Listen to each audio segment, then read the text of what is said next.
طالبانو رسنیو ته په خطاب کې ډیر مهم بیان. سلام او ښې چیرې د افغان پلس چینل تازه ویډیو ته ښه راغلاست. د خبریال ویبپاڼې د راپور له مخې طالبانو د رسنیو په هکله ډیر مهم بیان خپور کړی. په یاد بیان کې طالبانو په قندهار ولایت کې کیبل چینلونو ته د نشراتو اجازه ورکړه.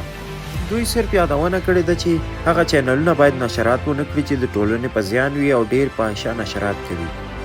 په همدې حال کې طالبان ټولو افغاني چینلونو ته د فعالیت اجازه ورکړه او ورسره زیاته یې کړه چې د افغاني دودونو مطابق د نشرات وکړي او د ټولنې په وړاندې د زهرجنو نشراتو چلولو ته هم زړه نه ښه کوي. د ټولو جالبه دا ده چې د رسنیو په هکله د طالبانو یو ویان په ځانګړې مرکه کې BBC ته وویل دوی د بیان ازادۍ ته درناوی لري او ټول افغانان کولی شي د دوی په اقتدار کې په هر چا نیوکه وکړي او نقد یې کړي.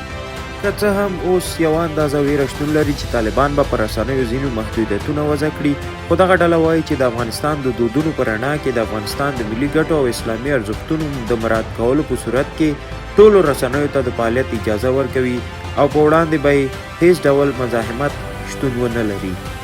په دې هکله مو خپل نظرونه راسره شریک کړئ. دا وه د دې مهال ویډیو. تر بلې ویډیو ښې چارې.